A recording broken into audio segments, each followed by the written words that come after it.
الحمدللہ رب العالمین والصلاة والسلام علی سید المرسلین اما بعد فاعوذ باللہ من الشیطان الرجیم بسم اللہ الرحمن الرحیم۔ پڑھیے الصلاة والسلام علیک یا رسول اللہ وعلی آلک واصحابک یا حبیب اللہ۔ الصلاة والسلام علیک یا نبی اللہ وعلی آلک واصحابک یا نور اللہ۔ درود پاک پڑھنے کے بے شمار فضائل و برکات ہیں۔ سرکار دو عالم علیہ الصلوۃ والسلام کا فرمان صلاتکم علی محرزۃ لدعائکم ومرضات لربکم وزکاۃ لاعمالکم۔ اللہ کے نبی فرماتے ہیں تمہارا مجھ پر درود پاک پڑھنا تمہاری دعاؤں کی حفاظت کرنے والا اور تمہارے رب کی رضا کا باعث اور تمہارے اعمال کی پاکیزگی کا سبب ہے۔ ایک درود ہے، اب بلیسنگز اور بینیفٹس کتنے ہیں کہ فرمایا دعاؤں کی حفاظت کرنے والا ہے درود پاک، اللہ کو راضی کرنے والا ہے اور اعمال کی پاکیزگی کا سبب ہے۔ تو پھر کیوں نہ ہم کثرت سے درود پاک پڑھتے رہا کریں۔ برسے گی رحمت شہ ابرار بالیقین، برسے گی رحمت شہ ابرار بالیقین، مٹ جائے گا گناہوں کا کاجل درود پڑھ، عشق نبی میں جھوم کے پڑھتے رہو مدام، گرچہ کوئی کہے تجھے پاگل درود پڑھ، دنیا کی الجھنوں سے ملے گی تجھے نجات، گر چاہیے نجات مسلسل درود پڑھ۔ تو آئیے مل کر محبت کے ساتھ درود پاک پڑھ لیں۔ صلو علی الحبیب صلی اللہ تعالی علی محمد صلی اللہ علیہ وآلہ وسلم۔ الحمدللہ ہم قرآن پاک کی کچھ آیتوں کو سنتے ہیں اور ان آیتوں سے ملنے والا میسج سمجھنے کی کوشش کرتے ہیں۔ آج قرآن پاک کا پارہ ہے 11 سورہ یونس، آیت نمبر 87 کی تلاوت سنیں گے اور اس کے تحت کچھ میسج آف قرآن انڈرسٹینڈ کرنے کی کوشش کریں گے۔ اللہ قرآن میں ارشاد فرماتا ہے وَأَوْحَيْنَا إِلَى مُوسَى وَأَخِيهِ أَن تَبَوَّآ لِقَوْمِكُمَا بِمِصْرَ بُيُوتًا وَاجْعَلُوا بُيُوتَكُمْ قِبْلَةً وَأَقِيمُوا الصَّلَاةَ وَبَشِّرِ الْمُؤْمِنِينَ۔ یہ ایک ایسی کمال کی آیت ہے کہ اس آیت میں ہم سب کو اپنے گھر کا انوائرمنٹ کیسا رکھنا ہے وہ گائیڈ کیا گیا ہے۔ آج گھر کی ڈیزائننگ کیسی ہو، گھر کی کلر اسکیم کیسی ہو، گھر کا فرنیچر کیسا ہو، ایمبیانس کیسا ہو، ایلیویشن کیسا ہو، اس پر بہت ڈسکس ہوتی ہے۔ گھر کے اندر ماحول کیسا ہو، گھر والوں کا آپس میں انٹریکشن کیسا ہو، ہماری شریعت، ہمارا قرآن ہم سے کیا چاہتا ہے۔ Actually this is today's topic, ٹھیک ہے۔ اب ذرا پہلے اس کا ترجمہ سن لیجئے۔ اللہ قرآن مجید میں ارشاد فرماتا ہے، آسان ترجمہ قرآن کنز العرفان، اور ہم نے موسیٰ اور اس کے بھائی کو وحی بھیجی کہ مصر میں اپنی قوم کے لیے مکانات بناؤ اور اپنے گھروں کو نماز کی جگہ بناؤ اور نماز قائم رکھو اور مسلمانوں کو خوشخبری سناؤ۔ سبحان اللہ۔ تو پتہ چلا کہ یہ قرآن نے جو حضرت موسیٰ علیہ السلام کو اللہ کریم نے جو یوں سمجھیے آرڈر دیا یا اس کی گائیڈ لائن دی، وہ کیا ہے انشاءاللہ اس کو ہم سمجھتے ہیں۔ پہلے ایک بات سمجھ لیجئے کہ اللہ کریم کی ہمارے پاس ہم پر کروڑوں نعمتیں ہیں، ایک اہم ترین نعمت ہمارا گھر بھی ہے۔ گھر چاہے جھوپڑی کی صورت میں ہو، محل ہو یا چھوٹا ہو، بڑا ہو، عالی شان گھر ہو، گھر آخر گھر ہی ہوتا ہے۔ حضرت انس بن مالک رضی اللہ تعالیٰ فرماتے ہیں نبی پاک جب بستر پر تشریف لاتے تو کتنی خوبصورت دعا ہے وہ فرماتے ہیں۔ یہ دعا بھی ہے اور ہم سب کے لیے میسج بھی ہے۔ اللہ کے نبی دعا فرماتے الحمدللہ الذی اطعمنا وسقانا وکفانا۔ ترجمہ کیا ہے؟ سب تعریف اللہ پاک کے لیے ہیں جس نے ہمیں کھلایا پلایا، ہماری ضرورت پوری فرمائی اور ہمیں ٹھکانہ عطا فرمایا۔ کتنے ایسے ہیں جن کے پاس بقدر کفایت اسباب نہیں، کتنے ایسے ہیں کہ جن کا کوئی گھر نہیں ہے۔ یہ گھر ملنا، بلے آپ کرائے کے گھر میں رہتے ہیں، کہیں بھی رہتے ہیں، چھت ہے نا، یہ بہت بڑی نعمت ہے۔ آج بھی کتنے لوگ ہیں جو بے گھر ہیں، فٹ پاتھ پہ سوتے ہیں۔ کیا ہم نے اس بات پر کبھی اللہ کا شکر ادا کیا کہ اللہ تو نے ہمیں گھر دیا ہے، ہمیں بے گھر نہیں بنایا ہے؟ گھر بہت بڑی نعمت ہے۔ کچھ لوگ جو ٹریول کرتے ہیں، میری بات جلدی سمجھ جائیں گے، ہم دنیا بھر میں ٹریول کر لیں، آپ پنجاب جائیں، پاکستان کے کسی شہر جائیں یا دنیا میں کہیں ٹریول کریں، جن کو اللہ نے نوازا ہے وہ 5 اسٹار ہوٹل میں رہیں، بہترین گھروں میں رہیں، مگر جو لطف اور سکون اپنے گھر آ کر ایک انسان کی فیلنگ بنتی ہے کہ میں اب اپنے گھر میں ہوں، بے شک وہ گھر چھوٹا سا ہو، چھوٹا سا بستر کیوں نہ ہو، وہ کہتے ہیں نا جیسی نیند اپنے بستر پر آتی ہے وہ دنیا میں آپ کو کسی بھی لگژری گھر پہ بھی یا کسی بھی نرم بستر پر نہیں آتی. ایسا ہی ہے، یہ نعمت ہے. اپنے گھر میں آ کر بندہ ایک سیکیورٹی فیل کرتا ہے. اب ذرا اس بات کو سمجھیے کہ اللہ کریم نے ہم پر احسان کتنے کیے ہیں. اس دنیا میں کتنے جانور، موذی کیڑے، سانپ، بچھو، شیر جو انسانوں کو تکلیف پہنچانے والے ہیں، اگر وہ ہمارے گھروں کی طرف، ہمارے محلوں میں آ جائیں تو کتنا بڑا مشکل ہو جائے گی، گھر سے نکلنا مشکل ہو جائے گا نا. مگر کوئی تو ہے نا جس نے ان سب کو ہماری آبادیوں سے روک رکھا ہے. رائٹ لیفٹ کئی جگہوں پر یہ جانور پائے جاتے ہیں، آس پاس جنگلات ہیں شہروں کے آس پاس، مگر وہ آبادیوں کی طرف نہیں آتے.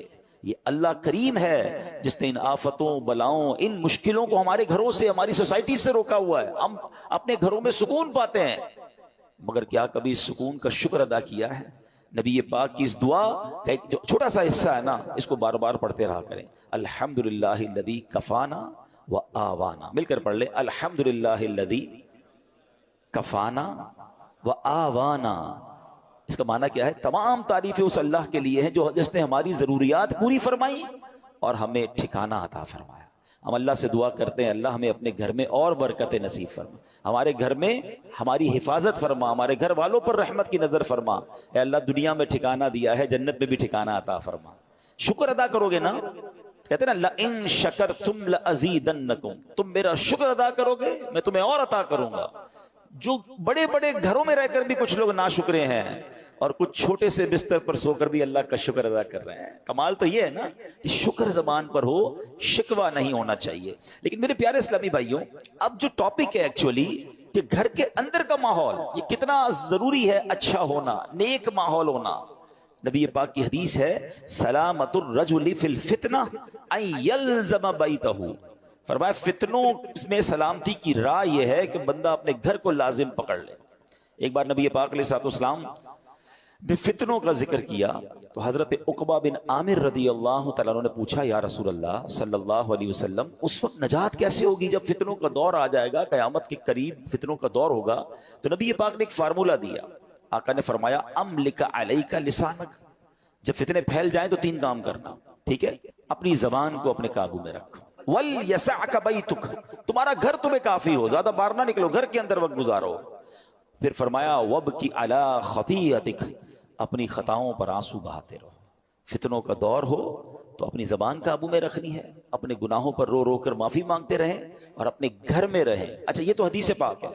اب علماء فرماتے ہیں کہ یہ شاید ہمارے معاشرے کے لحاظ سے یہ حدیث اس طرح امپلیمنٹ نہیں ہو پاتی، کیونکہ آج کئی لوگوں کے گھروں کا ماحول ایسا ہے کہ بندہ باہر رہے تو شاید فتنوں سے بچا رہے. گھر کے اندر لڑائی ہے، جھگڑے ہیں، امن و سکون نہیں ہے. گھر میں پہنچتے ہی دروازہ بند کر کے انسان وہ گناہ کر رہا ہے کہ جو باہر نہیں کرتا. باہر پورا دن بعض اوقات کام کاج میں بیزی ہے تو ان گناہوں کا موقع نہیں مل رہا، مگر گھر کے اندر جا کر جب اپنے روم میں ہے تو اب جناب اس کو وہ کچھ کرنے کا موقع مل رہا ہے جو اللہ کو ناراض کرنے والا کام ہے. نبی پاک تو فرما رہے فتنوں کے دور میں گھر کو لازم پکڑ لو. مگر کیا گھر ایسا بنایا ہم نے کہ جو فتنوں سے محفوظ ہو؟ کئی گھر ایسے ہیں جہاں غیبتوں کا بازار ہے، کئی ایسے ہیں جہاں ماں باپ کے ساتھ بچوں کی بدتمیزیاں ہیں، کئی ایسے ہیں جہاں بھائی بہن ایک دوسرے کے خلاف بیٹھے ہیں. گھر کے اندر جاتے ہی جناب فیملی کے اندر ایک ایسا ماحول بنا ہوا ہے کہ وہاں ایک دوسرے کی غیبتیں ہو رہی ہیں. نہیں، گھر تو فتنوں سے بچنے کی جگہ تھی، گھر تو سکون کی جگہ تھی. گھر تو ایسا ہونا چاہیے کہ گھر میں جائے تو بندہ سوچے میں رحمت والی جگہ پر آ گیا ہوں.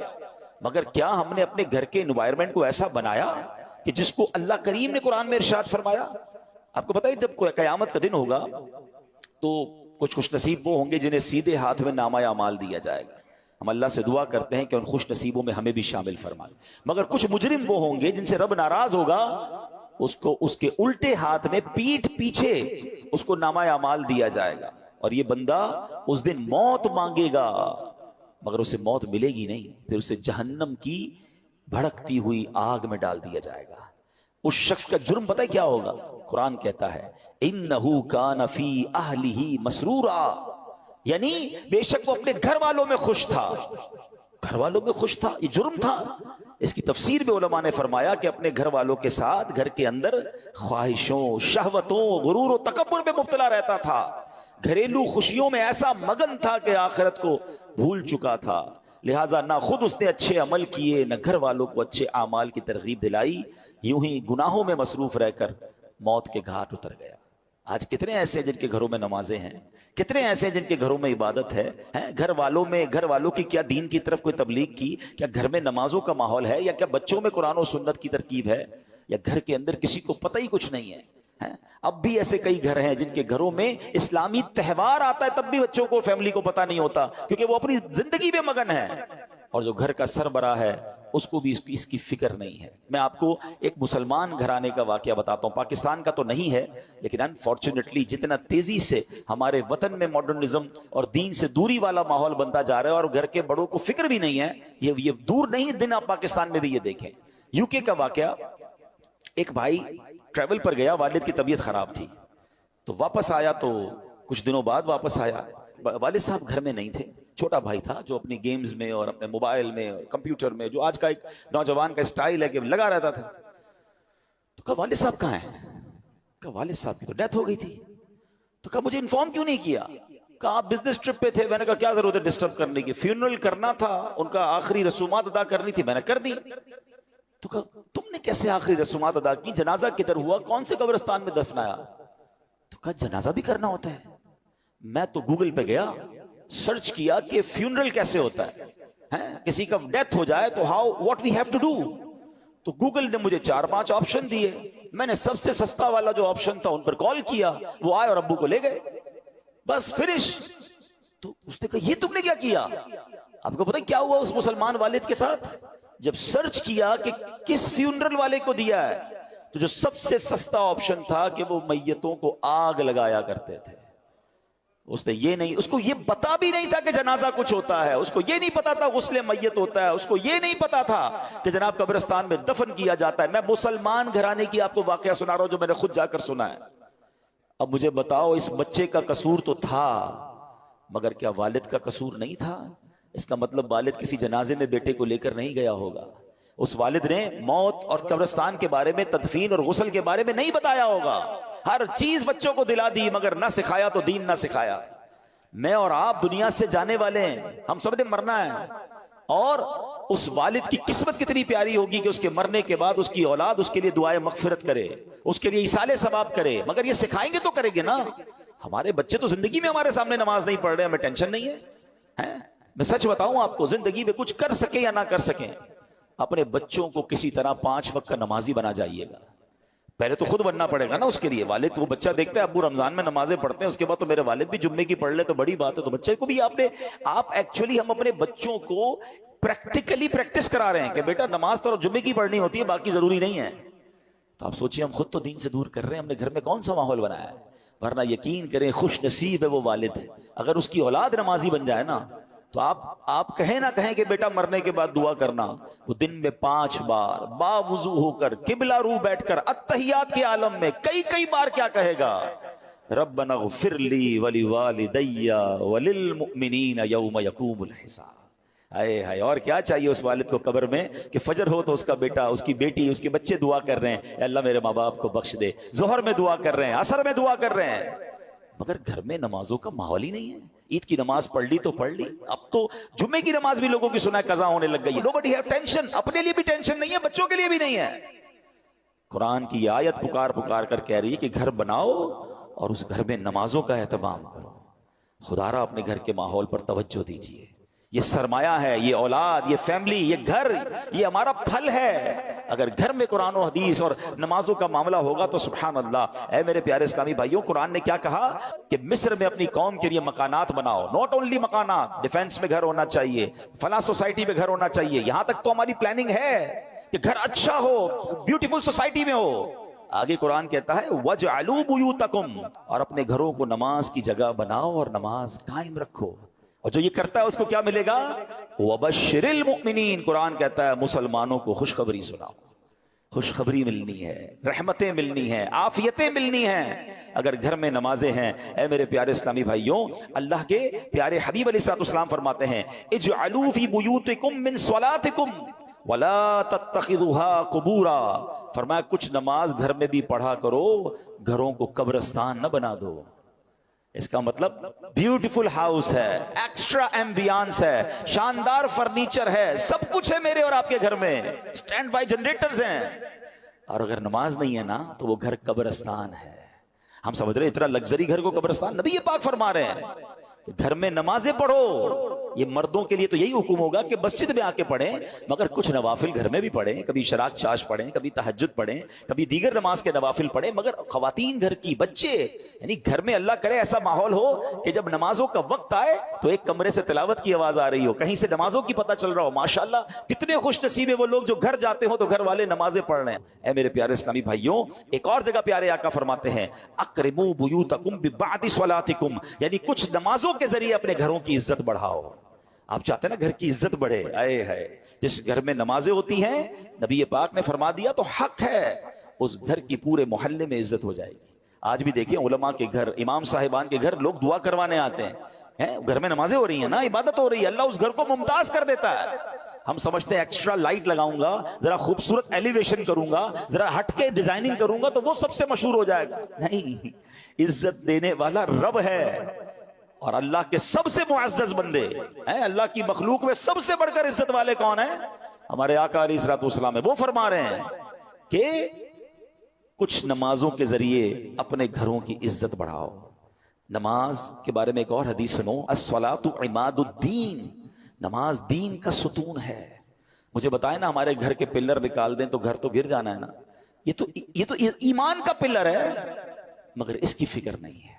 تو اے میرے پیارے اسلامی بھائیوں، ہمیں اپنے گھروں کے ماحول کو اچھا کرنا ہے، اپنے بچوں کی تربیت کی فکر کیجیے، انہیں وقت دیجیے۔ آج کل جو ماحول ہے، میں اشارہ کر کے گزر جاؤں گا، ہر تھوڑے دنوں بعد آپ کو سوشل میڈیا پر نیوزز مل رہی ہیں، الیکٹرانک پرنٹ میڈیا میں نیوز ملتی ہے کہ فلاں بچے نے فلاں کام کر دیا، فلاں نے فلاں کو قتل کر دیا، فلاں نے فلاں کو جلا دیا، فلاں اسکینڈل میں پکڑا گیا، فلاں جناب منشیات میں معاملات میں آ گیا، فلاں ڈرگز کا کام کر رہا ہے، فلاں کمپیوٹر پہ بیٹھ کے کیا کچھ کر رہا ہے، اسکیمز کر رہا ہے۔ یہ ہمارے علاقے میں، ہمارے شہروں میں، ہمارے ملکوں میں ہو رہا ہے نا، ہم کیوں انتظار کر رہے ہیں کہ یہ آگ میرے گھر میں جب آئے گی پھر غور کروں گا؟